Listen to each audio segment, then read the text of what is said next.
Hello, everyone. This is BK Talent Scout for Rainier Avenue Radio. I'm doing a special one on one interview with Professor Carl Livingston. We're doing a three-part series. In this first series, we're going to be talking about affirmative action.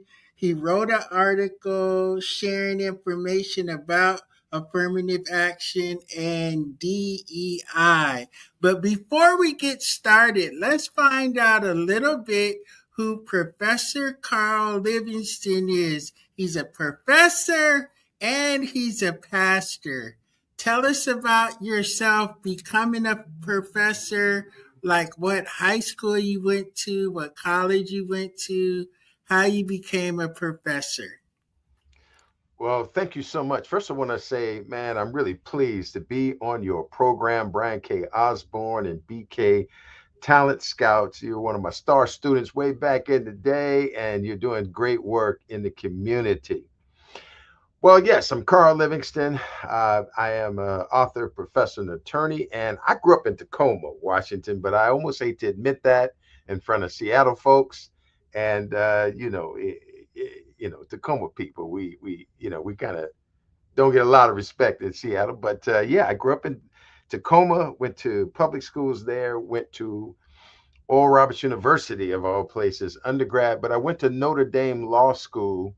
And when I graduated from there, I went downtown Seattle, where I've been working ever since in 1987 and started working at a law firm, Youth and Dan and Lamb, downtown Seattle, that tallest black building, the Columbia Tower Center, and practiced construction and design litigation. And after leaving there, I started teaching at Seattle Central College, heading the political science department in 1990. I've been here ever since. And so this is what I do. In 2004, instead of running for office, which I thought I was going to do, uh, religious folks understand what I'm talking about. I got called into the ministry as a pastor. I was already in as like a lay leader and associate minister. 2004, I got called as a pastor. And I ended up pastoring the important Grace United Methodist Church on 30, I think it's about 30th and Dearborn, which is Right. it's the family church of the Dixon family that started the Black Panthers. I used to pastor their mom. Michael would sometimes come to church service. It's the church that the Black Panthers for a little while moved to take and make a base for the Black Panther Party in Seattle. So that was the first church I pastored in 2004 for about 3 to 4 years. And now I've started Kingdom Christian Center. I'm working on writing things. And so that's what I'm doing in the community. But yeah, I'm just proud to be here, Brian K. Osborne. Okay, let's talk about affirmative action and DEI. You kind of predicted this all happening before it happened. So you were a little prophetic in knowing that we were going to face DEI and affirmative action. Can you give us a little background knowledge on that? Yeah, man, Brian, when I started teaching here at Seattle Central, I was coming out of the law field and I had teachers up here questioning me. So I decided I was going to write something none of them could do. And in 1996, Howard Law Journal accepted my article and they published Affirmative Action on Trial, the retraction of affirmative action and the case for its retention. So it just to speak in real terms, the article was predicting that affirmative action was on trial because conservatives were planning in a comprehensive attack to take affirmative action away from us, and that we needed to act now to keep it. And we needed to act way more intentional, more disparity studies, more collecting all of the lawsuits all around the country, proving discrimination and banking it somewhere so that we can prove what they're doing to us. that we need to grab all of these studies that cities and counties and states have been doing, and even sometimes departments at in the national government. Grab all of those, bank them in one place, because all together they tell a story that proves we are being discriminated against now. Well, you know, slowly, first, California lost affirmative action around the time I was sending the article to Howard Law Journal. By the time it got published in 1998, Washington State was losing affirmative action, and I was in the debates, man. I debated Tim Hyman at Seattle Central in front of the whole school, information on the marquee on the street. I debated Tim Hyman at Seattle University. Then I debated a representative, and I mean it was just me versus that person with the names on the marquee on the signpost, basically on the street. I debated at Pacific Lutheran University a Republican representative from that area. And man, I stood 10 toes down, man, and was defending affirmative action. We still lost it.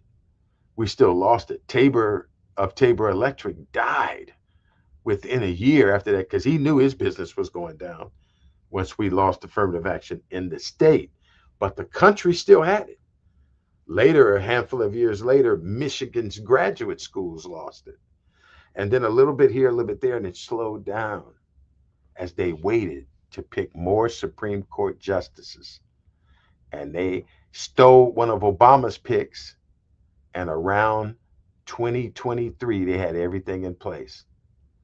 And then, um, yeah, was the SFFA case, Students for Fair Admissions, they called it, where this dude, Jewish American dude, Blum, got recruited some Asian Americans and said, you ain't getting into Harvard because of blacks and stuff.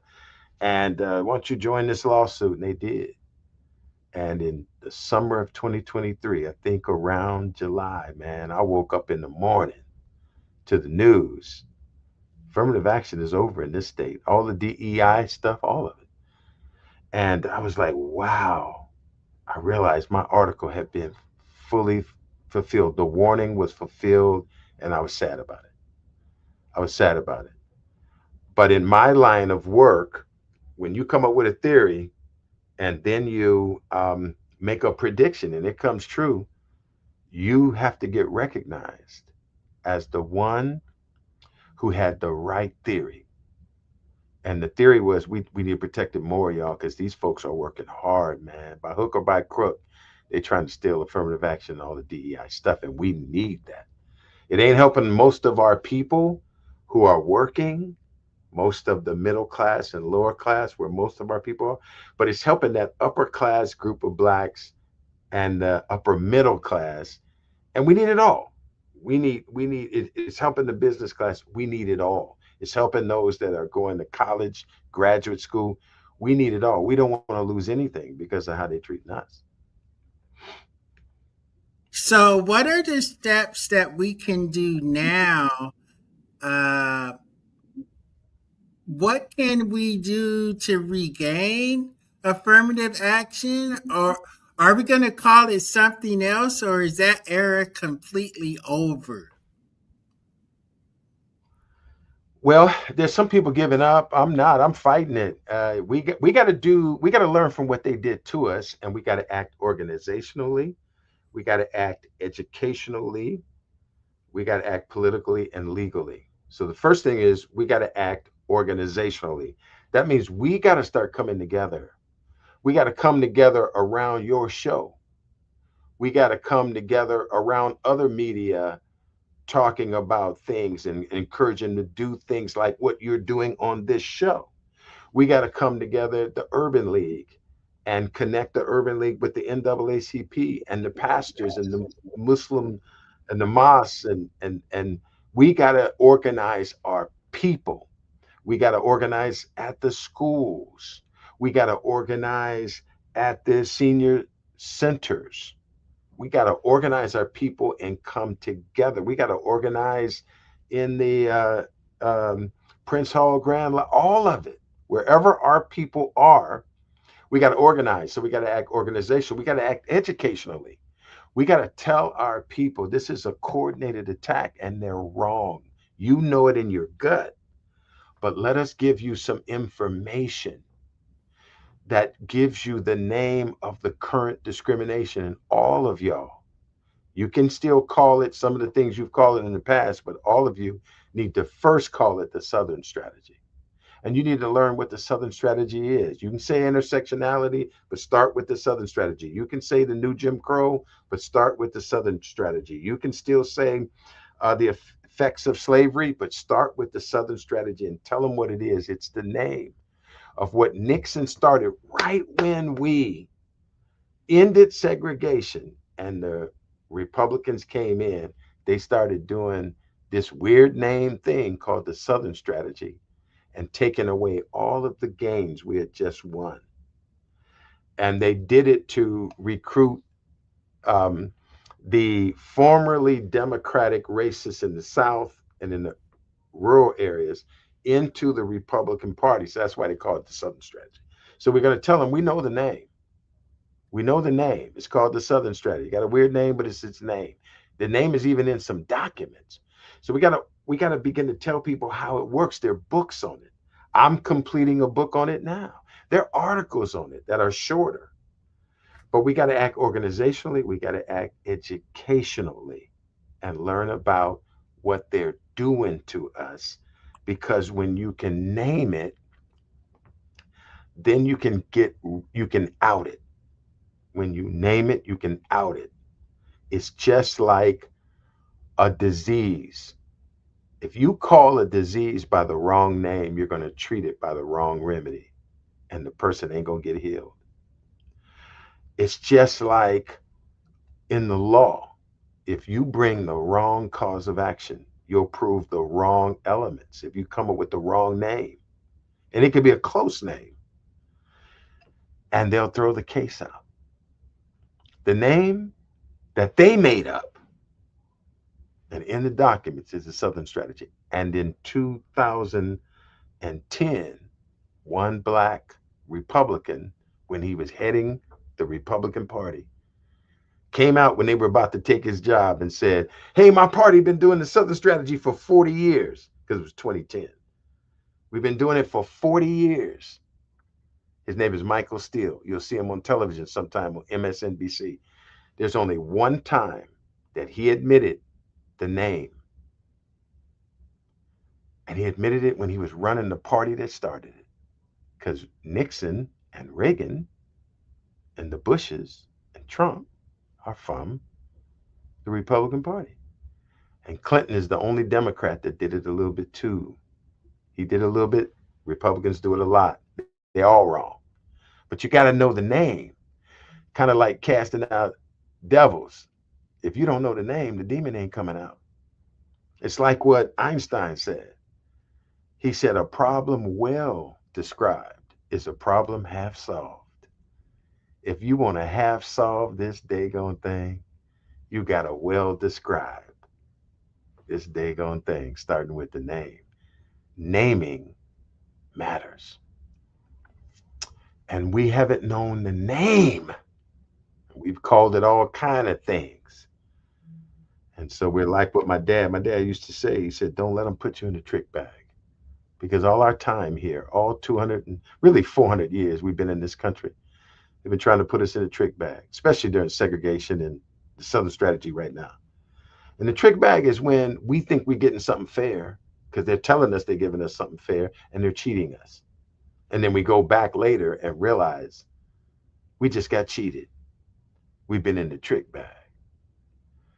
And they're wrong, but you know what? We need our behinds whooped too. If for 50 years they've been tricking us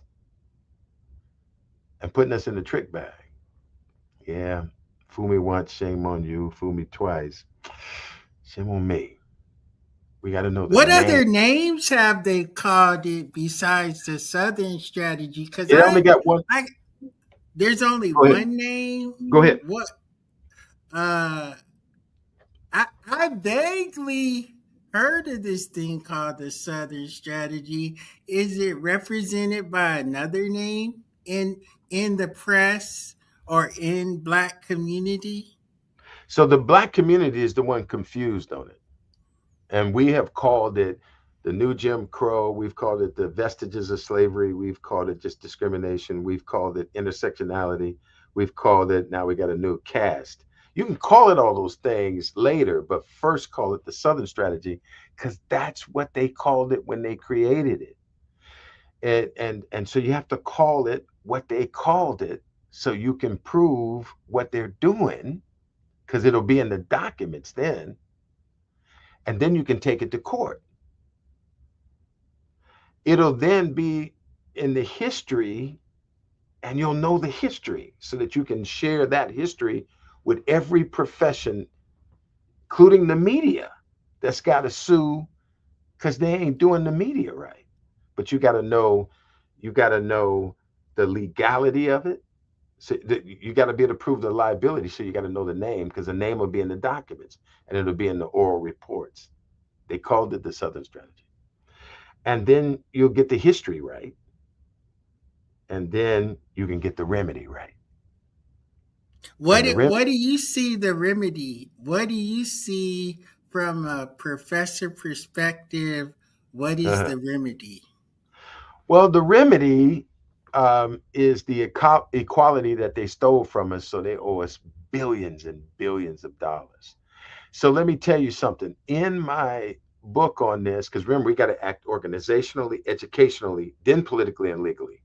So we got to organize, we got to educate ourselves, and this is part of the education. We got to know the name of what they did to us is a Southern strategy. When you can prove that, you can get DEI back and affirmative action.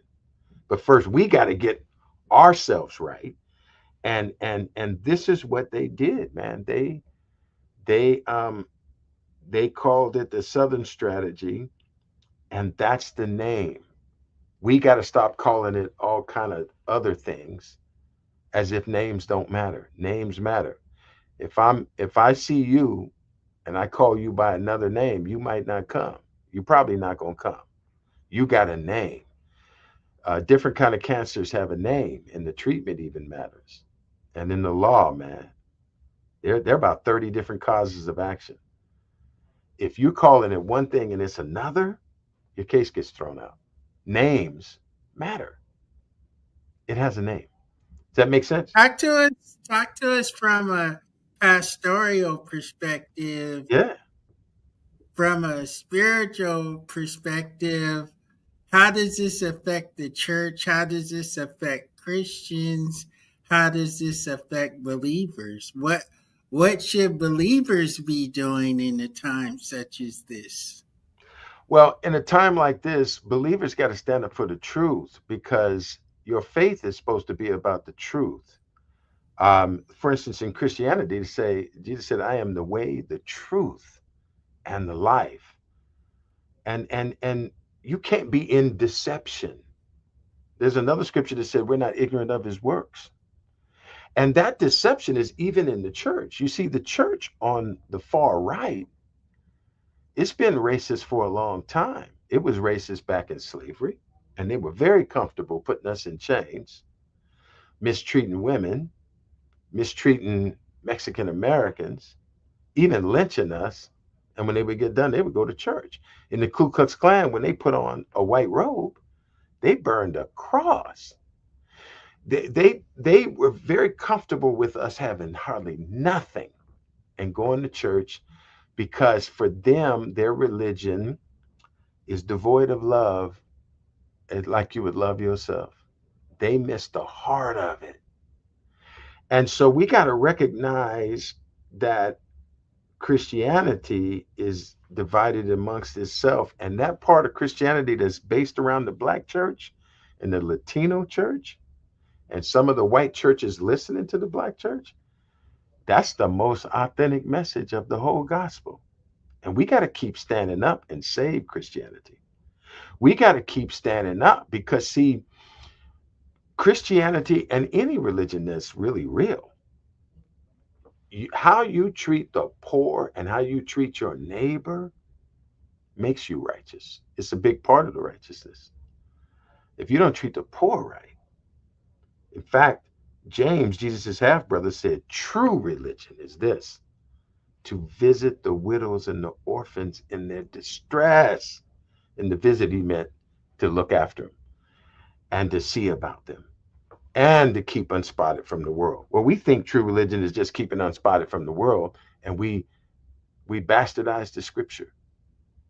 I hate to almost use that kind of a, almost cuss word, but I'm trying to shock people in the listen, wake up.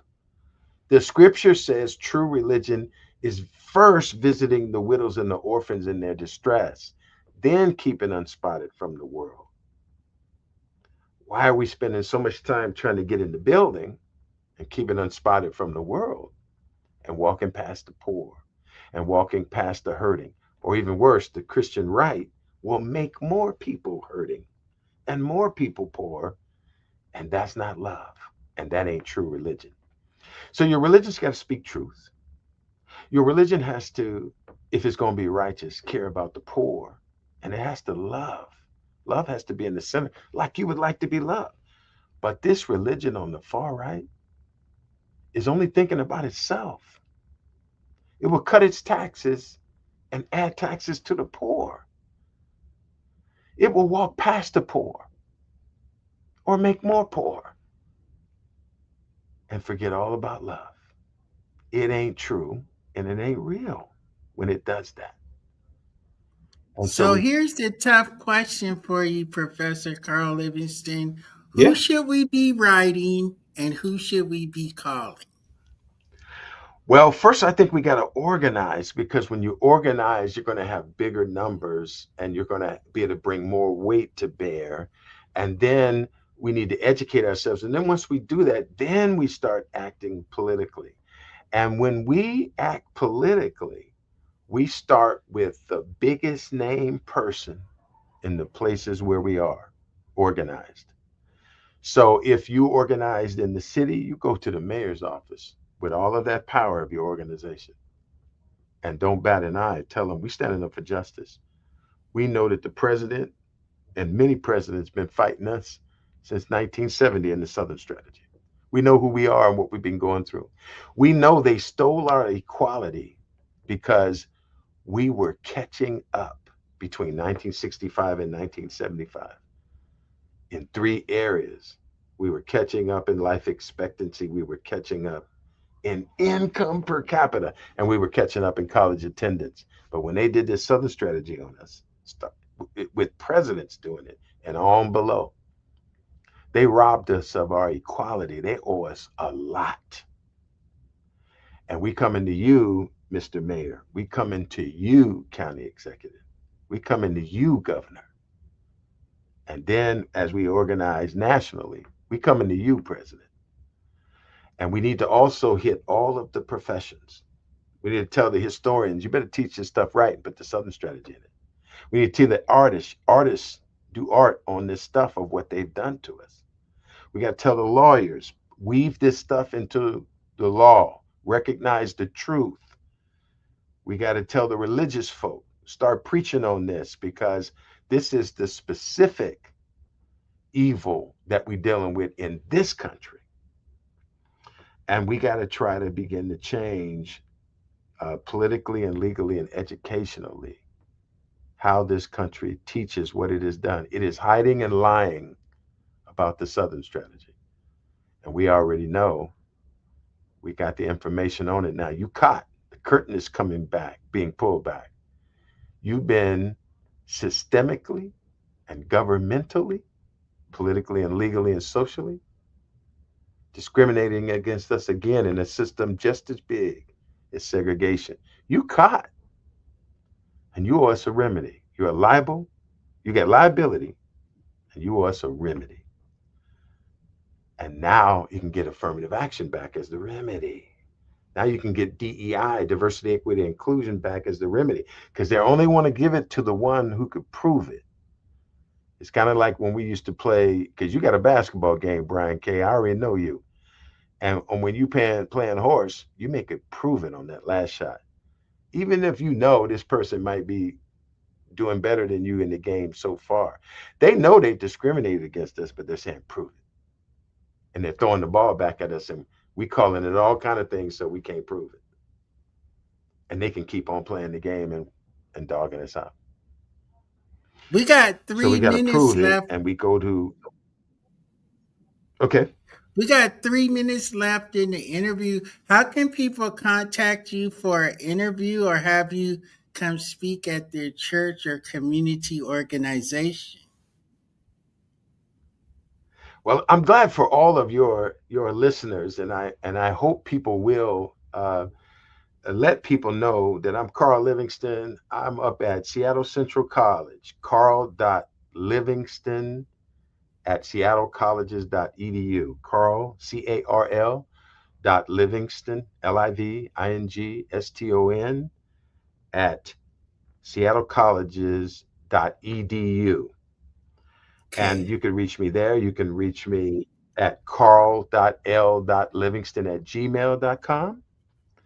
And you can just come to the Okay. church. If you're anywhere around Tacoma, come to Kingdom Christian Center. You know, all black churches meet at 11 o'clock on a Sunday. And when you come in there, say hi and say, I want to talk about the liberation of our people as soon as you get in there. And yeah, this is where we meet. And I would love to see you and to hear from you. We are on a victorious path, even though they're trying to pull us back 30, 40, 50 years. What makes before we close, what makes you keep on teaching under what all the things that we're going through? What makes you want to get up and teach young people about political science? Yeah, see, and that fits with acting organizationally and educationally. See, when I teach young people, I get a chance to see purpose coming alive. You know, like I'm an old Star Trek fan. They used to beam you, they would beam you up and then beam you down again. And you would see people uh, kind of disappear and then come back. When somebody says, I want to be a doctor, I want to be a lawyer, I want to be a teacher, I want to be a computer programmer, I want to be an artist, as soon as they say it, it starts materializing and you can see purpose forming. And it's one of the most exciting things to teach a class that brings them closer to what they saw when they first spoke it.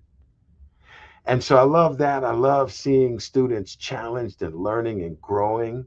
Like you, man, when you were in school, you can see you're developing, man. You're going to be a media force, and it's exciting to see. And so I love education. I love seeing people growing into who their career path, who they feel called to be. It makes me happy, makes me feel young. And I intend to retire in about 2 years. I intend to retire in 2 years because I ain't young now. I'm bald headed. I used to have hair, and then I want to be writing books and speaking all around the country. Writing books and speaking all Okay, around. this is BK Challenge Scout. We have completed part one of a three-part series with Professor Carl Livingston. He spoke to us about the Southern strategy. Thank you, Carl Livingston, for this 28-minute interview. We're looking forward to the second part of our interview series. And I have to go look up the Southern strategy and educate myself before I can speak on it. So I've been inspired by this interview, and I'll see you next week.